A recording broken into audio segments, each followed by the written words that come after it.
안녕하세요. 에듀윌 국사 최한나입니다. 오늘은 통일신라와 발해를 비교해서 쭉 이렇게 연표 흐름대로 정리해 보실 건데요. 일단 먼저 통일신라 먼저 살펴보도록 하겠습니다. 일단 통일신라가 시작이 되었다라는 그러한 기준을 무엇으로 보냐면 사실 신라를 상대, 중대, 하대로 나눴을 때 신라가 이제 상대는 우리가 알고 있는 신라, 이제 진흥왕 때 뭐 그런 신라고요. 그리고 이제 중대로 넘어가는 그러한 시점을 이제 요것은 이제 김부식이 삼국사기에서 나누는 기준인데요. 이제 성골에서 진골로 왕이 원래 성골만 될 수 있었는데 최초로 진골이 올라가게 됩니다. 그것이 바로 태종 무열왕입니다. 최초의 진골 출신 왕이라고 되어 있죠. 그래서 이때부터 이제 신라 중대다라고 할 수 있겠죠. 그리고 이제 그 다음에 태종 무열왕의 아들로 이어지는데 해공왕이 암살을 당하게 돼요. 그래서 이 해공왕이 암살을 당하고 나서는 뭐 이제 그 무열왕계가 단절되었다. 누구나 왕이 될 수 있는 거야, 진골들이. 그래서 이제 구체적으로는 내물왕계가 왕이 되거든요. 그 다음부터는 신라 하대라고 보는 것입니다. 여기서는 우리가 그냥 통일신라를 기준으로 해서 전기와 후기로 간단히 나눌게요. 태종 무열왕 김춘추 같은 경우에는 나당 동맹을 맺었었죠. 진덕여왕 때 가서 나당 동맹을 맺습니다. 그리고 이제 백제를 멸망시켰어요. 김유신 나왔어요. 그러면 여기서는 사료로 나올 수 있는 내용이 황산벌 전투가 나올 수 있습니다. 그래서 황산벌 전투로 백제가 멸망하는 그 시점까지만 무열왕입니다. 무열왕은 이때 이미 나이도 많았고 이때 죽어요. 이제 이 백제가 멸망한 게 660년인데 661년에 무열왕이 죽고 그리고 나서 문무왕으로 이어진다는 거죠. 문무왕은 그래서 이제 백제 부흥운동을 진압하고 고구려를 멸망시키고 고구려 부흥운동 진압하고 나당 전쟁까지 마무리 지어서 삼국통일을 완성했다라고 보는 왕입니다. 고구려는 문무왕에게 멸망하고 고구려 멸망한 이후에 고구려 부흥운동이 있었죠. 그리고 이제 백제가 멸망하고 고구려 멸망했으면 당나라 군대가 이제 철수해야 되잖아요. 철수를 안 하는 거야. 다 가질 건데 한반도? 사실 그러려고 왔는데 막 그런 식으로 막 자기의 그 지배 야욕을 나타내는 거야. 그럼 어떻게 싸워야지. 그래서 나당 전쟁을 하게 되는 것입니다. 그래서 나당 동맹에서 이제 나당 전쟁으로 바뀌는 거죠. 매소성 개발포 전투, 매기 전투 이렇게 기억해 주시고 결국 나당 전쟁으로 당을 축출한 뒤 쫓아낸 뒤 결국 삼국 통일을 완성했다라고 볼 수 있습니다. 여기도 이제 순서가 정말 잘 나오는 건데요. 여기서는 나당 동맹, 백제 멸망, 백제 부흥운동, 그리고 백제 부흥운동 다음에 백제 부흥운동을 진압한 게 백강전투. 그리고 나서 고구려 멸망, 고구려 부흥운동, 나당 전쟁이 마침 또 시작됐으니까 고구려 부흥운동을 문무왕이 지원해서 안승에게 보덕국의 왕으로 세워주고 그 군사력을 막 사용하고 그리고 나서 매소성 기발포 전투, 삼국통일됩니다. 문무왕은 이렇게 삼국통일을 완성하고 상수리 제도와 외사정을 파견했다라고 하는데요. 상수리 제도는 지방에 있는 그런 지방 세력들을 수도로 와 있게 하는 거예요. 그래서 지방 세력들을 수도에 돌아가면서 오게 하면서 어느 정도 좀 견제를 하는 그러한 제도고요. 요 상수리 제도가 나중에 이제 고려 때 긴 제도로 이어집니다. 아들을 보내라 개경으로 막 이런 식으로 해가지고 인질 삼는 거예요. 외사정은 지방에 감찰하는 사람을 보내는 겁니다. 지방을 감시하는 감찰관을 보내는 것이죠. 그리고 또한 문무왕은 대왕암, 수중릉, 지금 경주에 남아있는 대왕암의 이제 문무왕의 수중릉이다라고 할 수 있죠. 그 다음에 이제 신문왕으로 넘어갈게요. 신문왕은 완전 최고의 기출왕입니다. 신문왕일 때 왕권이 가장 높았다라고 볼 수 있죠. 신문왕은 왕권을 강화하는 그런 사건이 있었는데 신문왕의 장인어른이었던 김흠돌이 반란을 일으킵니다. 김흠돌의 난을 이것을 기회로 삼고 진골 귀족들을 싹 숙청해요. 그러면서 왕권을 강화했다. 그래서 신문왕의 왕권이 아주 강화되면서 신문왕은 왕권을 강화하면서 집사부의 이러한 시중의 권한을 높이고 상대 등을 낮췄다는 거죠. 그래서 집사부의 시중, 이 시기에는 중시라고 부르기도 했죠. 집사부의 시중을 높이고 상대 등을 낮췄다. 요것도 아주 중요합니다. 그리고 육두품들을 등용해요. 이제 왕의 그러한 주변 이제 책사로. 그래서 육두품을 등용했고, 이때 설총도 육두품이에요. 설총이 신문왕에게 화왕계라는 이제 뭔가 교훈을 얻을 수 있는 이야기를 바칩니다. 요 화왕개는 말 그대로 꽃 화자의 왕인데요. 뭐 아름다운 장미, 뭐 그리고 뭐 아름다운 장미와 할미꽃이 있을 때 누구를 옆에 둘 것이냐. 장미가 더 낫지 않겠느냐 그랬는데 이렇게 볼품없어도 충심을 다하는 할미꽃 같은 신하들을 옆에 둬라. 뭐 이런 식으로 겉으로만 화려한 신하들 말고 이제 안이 꽉 찬 뭐 그런 거를 이제 교훈을 준 거예요. 그 다음에 사회에서는 두 개 구구 외워주시면 됩니다. 구주 오소경, 구서당 십정. 구주 오소경은 이제 지방 행정인데요. 이제 전국을 구주로 나누고 그리고 오소경을 둔 것입니다. 오소경은 5개의 작은 수도 소경인데요. 이 오소경은 이때 통일신라가 되고 나서는 금성이 이쯤이잖아요. 너무 수도가 이제 한쪽으로 동남쪽으로 치우쳤기 때문에 조금 더 이제 5개를 뭐 더 만들었다 뭐 이런 식으로 생각을 하시면 되겠습니다.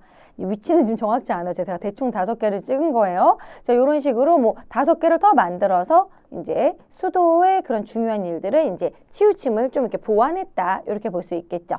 자, 그 다음에 오소경을 설치하고 예를 들면 서원경을 예를 들 수 있습니다. 서원경 같은 경우에는 촌락문서, 청주 지역인데요. 촌락문서 혹은 신라의 민정문서라고 얘기하기도 합니다.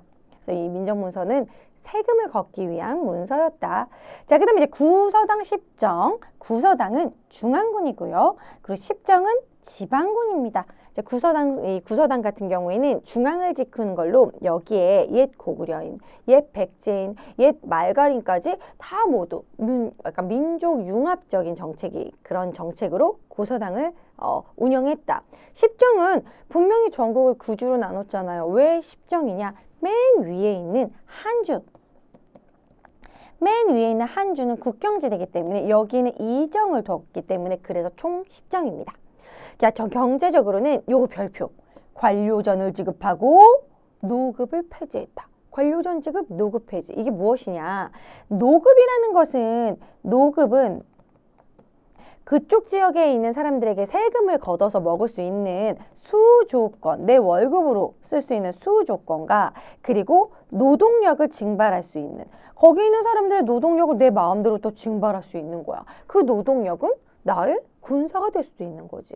그럼 이제 왕 입장에서는 귀족들의 힘이 너무 세지는 거예요. 그래서 노동력은 수조건만 줘. 그게 관료전이에요. 그래서 수조건을 이제 주는 이제 관료전만 주고 노급은 폐지합니다. 요게 중요해요. 자, 그다음에 이제 문화에서는 국학을 설치했다. 요것도 선지에 자주 나오고요. 이제 가문사를 설립했다. 뭐 대나무가 2개 됐다가 하나 됐다 하는 만파식적의 고사가 나온다. 그러면 신문왕입니다. 어때요? 신문왕 외울 거 너무 많죠. 그러니까 시험에 100% 나오는 겁니다. 신문왕은 구체적인 내용 꼼꼼히 공부하시고요. 신문왕은 주로 사료가 예를 들어 만파식적이 나온다던가 뭐 구조오소경, 뭐 김음도래난이 나온다던가 실제로 신문왕이 한 것은 국학을 설치했다. 뭐 그런 게 나올 수 있습니다. 자, 그 다음에 밑으로 내려와서 쭉 신라만 먼저 쫙 보도록 할게요. 자, 신라가 이제 후기로 갑니다. 후기에는 막 권력 다툼이 일어나고 난리가 나요. 이제 신라가 이제 콩가루가 되었어요. 진고유 귀족 간의 왕위 쟁탈, 내가 왕이 되겠어. 막 이런 식으로 막 싸우고 난리가 나니까 우리 아버지가 왜 왕이 되지 않은 것인가 하고 김원창의 난이 일어나기도 합니다. 헌자가 들어가죠. 김원창의 난, 헌덕왕 때. 이게 무엇이냐면 이게 스토리가 김원창의 아버지 김주원이 원래는 왕위 계승 1위였어요. 근데 이제 화백회의를 하는데 아버지가 왕이 돼야 돼서 이제 회의에 참석하려고 하는데 홍수가 났지 뭐야. 그래서 홍수가 나가지고 참석을 못했어. 그랬더니 이제 그 기다리던 그 화백회의 이제 그런 귀족들이 이것 또한 하늘의 뜻이네.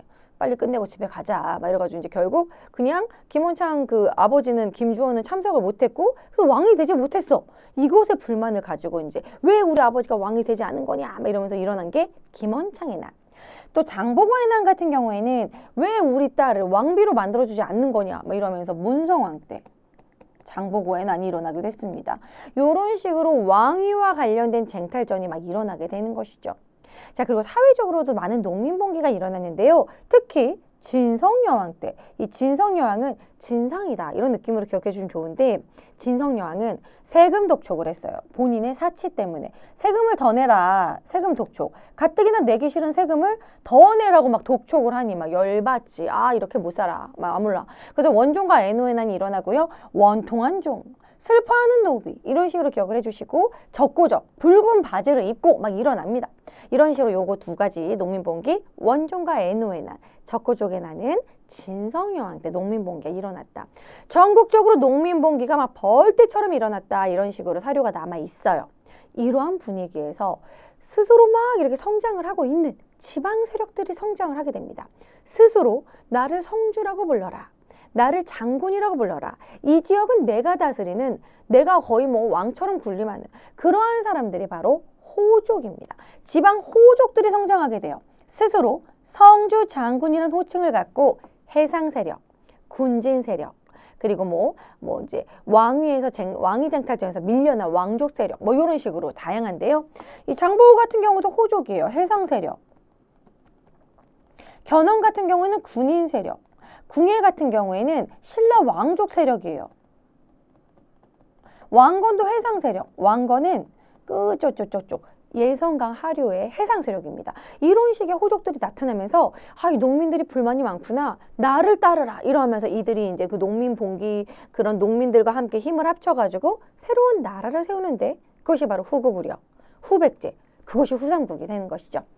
자, 그리고 이제 육두품. 이들이 이제 육두품과 만나게 됩니다. 육두품들은 그전부터 불만이 쌓여가고 있었어요. 아무리 똑똑해도 자신의 그러한 힘을 쓰지를 못하는 거예요. 왜냐하면 승진에 한계가 있었기 때문이죠. 아무리 똑똑해도 진골들이 오를 수 있는 그 관직에 이벌창까지 오를 수가 없는 거예요. 그러니까 불만이 있었지. 특히 최치원 같은 경우에는 당의 빈곤가에 급제하고 뭐 최치원의 개원필경전도 알아두시면 좋은데요. 이 최치원은 당나라에서 엄청 잘 나갔던 사람이에요. 당에서 높은 관직 줄게 이랬는데도 나는 신라로 가겠다. 그러면서 이제 이 최치원이 활동했던 시기가 진성여왕 시기예요. 진성여왕에게 지금 현재 우리나라가 급한 시무책 10여조를 냈지만 진성여왕이 칭찬은 했어. 하지만 진골 귀족들에 의해서 이루지 못했어요. 그러면서 이제 최치원은 세상을 버리고 그냥 운둔 생활을 하게 됩니다. 육두품 같은 이렇게 최치원과 같은 불만이 생길 수밖에 없겠죠. 그들이 이제 호족들과 만나고 그리고 플러스 이들은 또 선종을 받아들이게 됩니다. 이 선종이라는 종교는 선자가 들어가죠. 참선. 해탈을 중요시하는 거예요. 내 깨달음. 그러면 내가 깨달으면 깨달음을 얻으면 누구든지 부처가 될 수 있다라는 이론이 있었어요. 그럼 우리 스승님이 깨달았어. 그럼 부처네? 우리 스승님도 죽고 나서 사리가 나오면 탑을 만들어줘야 되는 거야. 그래서 이 선종이 유행을 하면서 그러면서 승탑이 유행을 하게 돼요. 승탑. 그리고 우리 스승님의 그러한 일대기, 탑비 뭐 이런 게 유행을 하게 되고요. 누구든지 깨달음을 얻으면 부처가 될 수 있다라는 이런 이론은 누구든지 왕이 될 수 있다. 이런 식으로 이론이 됩니다. 왜냐하면 이때 당시 신라는 왕 즉 불사상, 왕은 즉 부처다라는 그런 사상이 있었거든요. 그럼 내가 깨달음을 얻어서 부처가 됐어. 그럼 나도 왕이 될 수 있잖아. 이런 식의 사상적 기반이 되는 거예요. 그래서 선종, 거기다가 이제 풍수지리설. 이제는 금성은 지덕이 쇠했다. 이제 새로운 이제 명당, 개경이 뜨고 있다. 막 이런 식으로 막 개경이 명당이다. 아니다. 전주가 명당이다. 막 이런 식으로 각 지방이 명당이다. 막 이런 식으로 새로운 지방이 뜨게 되는 거죠. 선종과 풍수지리설과 호족과 이 육두품들이 만나서 후삼국을 세우게 되는 것입니다. 자, 그리고 이제 이 풍수지 이렇게 이제 사상적으로 받쳐줬다. 그리고 풍수지리설 같은 경우에는 도선국사가 들여왔다. 이 도선이 왕건이 왕이 될 걸 예언한 사람이잖아요. 그러니까 이런 식으로 도선국사가 풍수지리설을 들여왔다. 자, 경제적으로는 노급이 부활을 합니다. 노급이 부활해서 이제 경덕왕 이후로 부활을 해가지고 귀족들이 노급을 이제 가지고 이제 군사력도 막 가질 수 있었던 것이죠. 자, 그 다음에 이제 후삼국 보실게요. 자, 방금 말씀드린 이렇게 후삼국이 세워져서 견훤은 후백제를 세우게 됩니다.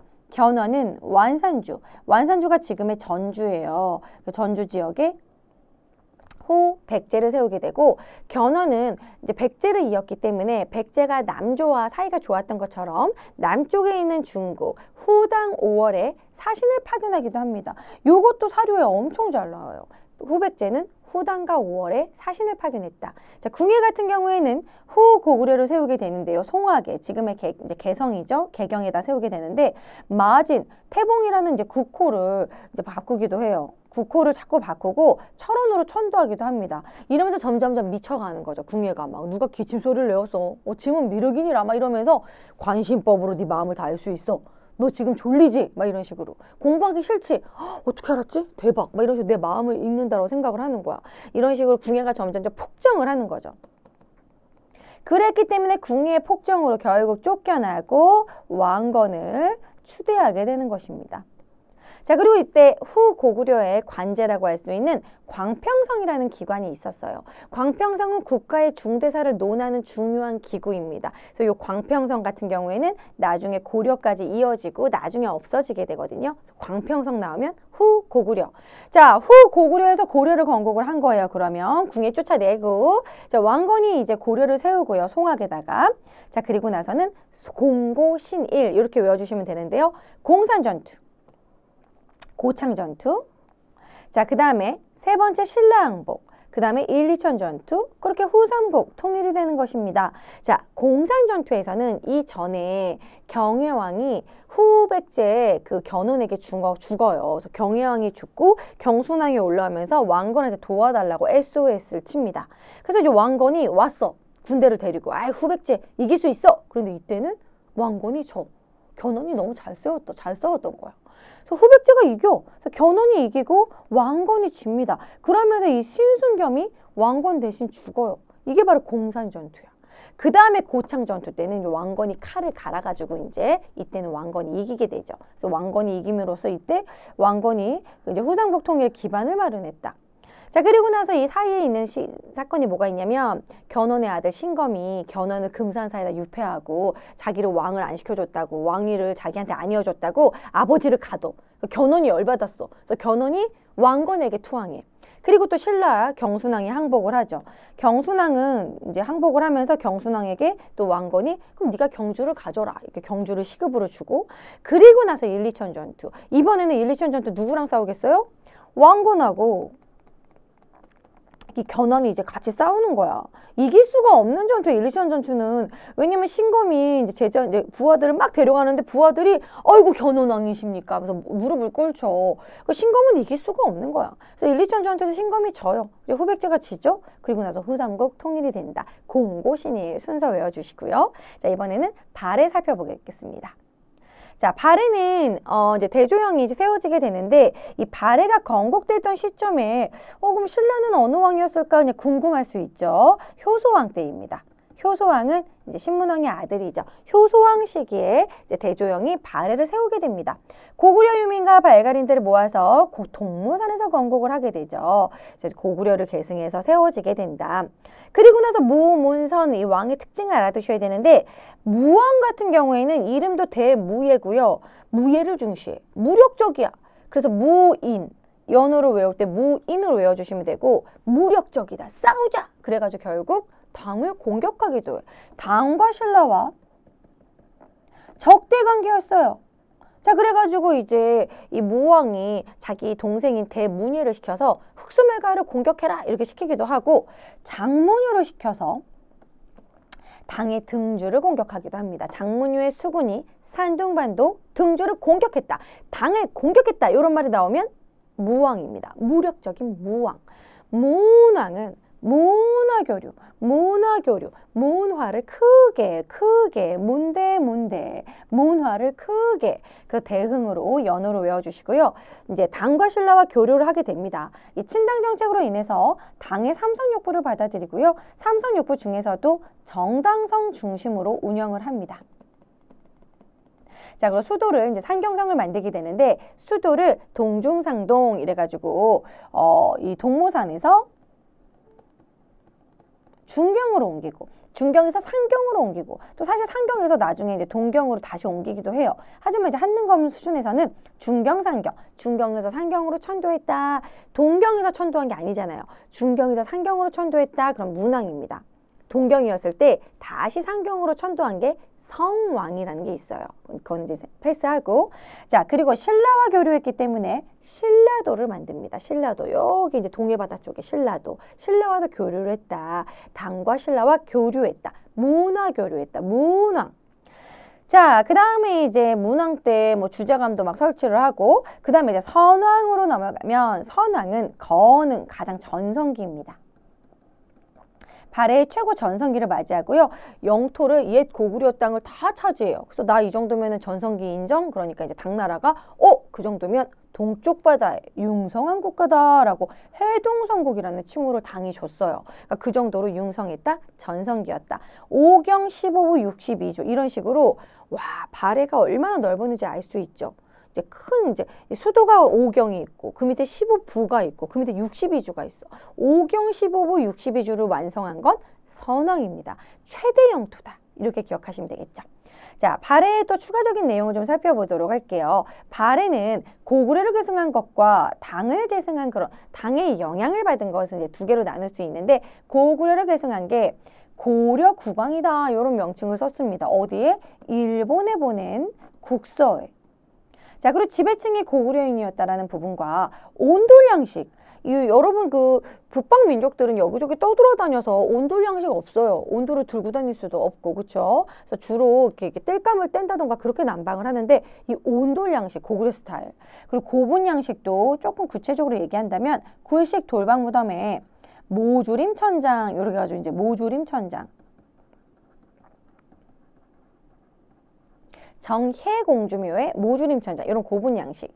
이불병좌상 두 개의 부처가 이제 앉아 있는 이불병좌상. 자, 그다음에 돌사자상. 돌사자상의 이 패기, 돌사자상. 이 패기 이런 것들을 또 알 수 있고요. 자, 그다음에 이제 석등, 발해 석등 이것도 고구려를 계승했다. 뭐 이거 이외에도 발해 기와 뭐 치미와 수막세를 보면 이 영꽃문이라던가 뭐 이런 것들이 고구려 스타일이다 라고 볼 수 있습니다. 당의 영향을 받은 것은요. 삼성 육궁인데 삼성 중에서도 특히 정당성 위주로 정당성의 수상이 바로 대내상이었다. 가장 높은 수상. 자, 정당성이 웬만한 정책을 결정하고 회의기구 역할을 했고요. 중대상 선조상이 있고 그리고 육부에다가 이제 집행을 하게 하는데 유교 이념을 반영해서 충, 인, 의, 지, 예, 신, 충부 인부, 의부 이런 식으로 운영을 했다. 원래 중국 스타일은 이호, 예병, 현공 이렇게 되는데 충인, 의지, 예신 이렇게 운영을 했다.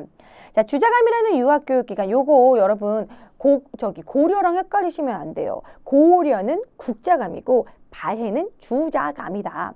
자, 그리고 관리감찰로 중정대를 두었고 감찰하는 기관 요거는 나중에 이제 고려 때는 어사대가 됩니다. 그 다음에 상경의 주작대로 이런 것도 주작대로라는 건 무엇이냐면 궁궐이 이렇게 딱 있으면 궁궐 앞으로 쫙 뻗은 이런 주작대로 뭐 이런 게 당나라 스타일이다 라고 볼 수 있겠죠. 고구려 계승 당 스타일 좀 알아두시고요.